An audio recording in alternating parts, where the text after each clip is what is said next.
Hello friends, VR smart learners YouTube ಚಾನಲ್ಗೆ ಸ್ವಾಗತ. ಹಿಂದಿನ ವಿಡಿಯೋದಲ್ಲಿ ಪಾರ್ಟ್ ಎ 5 ಮಾರ್ಕರ್ಸ್ಗೆ ಬರುವಂಥ ಹೊಂದಿಸಿ ಬರೆಯಿರಿ ಕ್ವಶನ್ ವಿತ್ ಆನ್ಸರ್ ತೋರಿಸಿದ್ದೆ.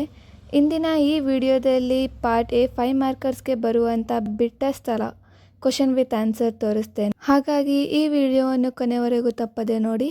ಹಾಗೆ ವಿಆರ್ ಸ್ಮಾರ್ಟ್ ಲರ್ನರ್ಸ್ ಚಾನಲ್ಗೆ ಸಬ್ಸ್ಕ್ರೈಬ್ ಮಾಡಿ, ಬೆಲ್ ಐಕಾನ್ ಒತ್ತುವುದನ್ನು ಮರೆಯಬೇಡಿ. ಮುಟ್ಟಿಸಿಕೊಂಡವನು ಬಿಟ್ಟ ಸ್ಥಳ.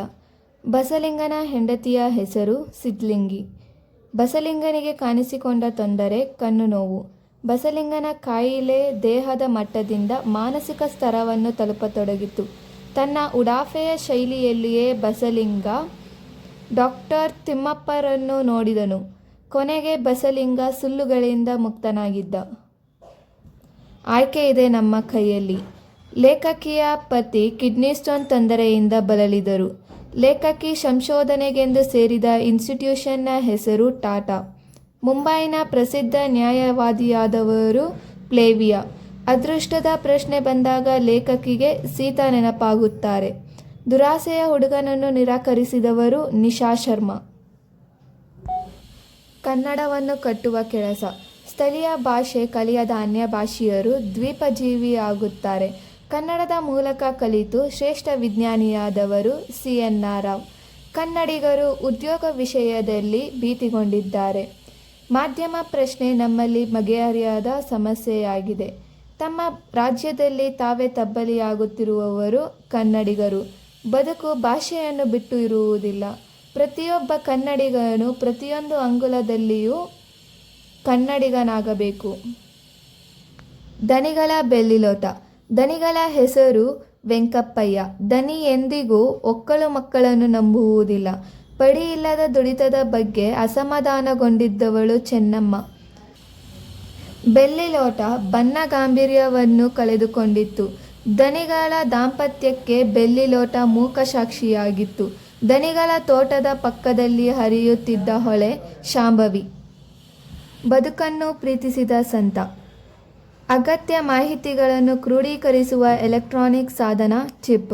ಭಗವಂತನ ಸೃಷ್ಟಿಯಲ್ಲಿರುವವರೆಲ್ಲ ದೇವರ ಬಂಧುಗಳು. ಕಲಾಂ ಅವರ ಆತ್ಮಚರಿತ್ರೆಯ ಹೆಸರು ವಿಂಗ್ಸ್ ಆಫ್ ಫೈರ್. ವಿಜ್ಞಾನದ ಅಡಿಪಾಯವೇ ಪ್ರಶ್ನೆ ಕೇಳುವುದು. ಮಗುವೇ ಭೂಮಿಯ ಮೇಲಿನ ಮೊದಲ ವಿಜ್ಞಾನಿ. ಕಲಾಂ ಅವರು ರಾಷ್ಟ್ರಪತಿ ಸ್ಥಾನಕ್ಕೆ ಆಯ್ಕೆಯಾದ ಸುದ್ದಿ ಪ್ರಕಟವಾದಾಗ ಅವರು ಚೆನ್ನೈನಲ್ಲಿದ್ದರು. ಕಲಾಂ ಅವರನ್ನು ಶಾಲೆಗೆ ಕಳಿಸುವಂತೆ ಪ್ರೇರೇಪಿಸಿದವರು ಶಿವಸುಬ್ರಹ್ಮಣ್ಯ ಅಯ್ಯರ್. PJ ಸುಂದರರಾವ್ ಅವರು ಹೈದರಾಬಾದಿನ ರಕ್ಷಣಾ ಇಲಾಖೆಯ ನಿರ್ದೇಶಕರಾಗಿದ್ದರು. ಕಲಾಂ ಅವರು ಸಂದರ್ಶಕ ಪ್ರೊಫೆಸರ್ ಆಗಿದ್ದ ವಿಶ್ವವಿದ್ಯಾಲಯ ಅಣ್ಣಾಮಲೈ. ತಿರುಳ್ಗನ್ನಡದ ಬೆಲ್ನುಡಿ. ರಾಮಾಯಣ ಕತೆ ಹೇಳಬೇಕೆಂದು ಮನೋರಮೆ ಕೇಳಿದನು. ಶೇಷನು ರಾಮಾಯಣದ ಕಥೆಯನ್ನು ವಾತ್ಸಾಯನಿಗೆ ಹೇಳಿದರು. ಹೃದಯಮಪ್ಪ ಗದ್ಯದಲ್ಲಿ ಕತೆ ಹೇಳೆಂದು ಮನೋರಮೆ ಕೇಳುವಳು.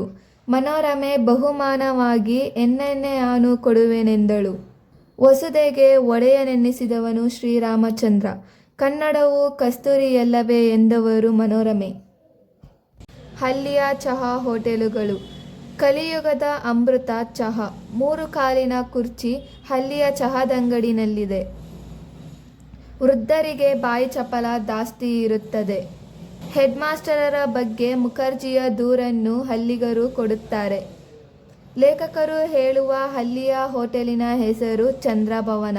ಹಳ್ಳಿಯ ಹೋಟೆಲುಗಳಲ್ಲಿ ಈಗ ಸಿನಿಮಾ ದೇವತೆಗಳ ದರ್ಶನವಾಗುತ್ತದೆ.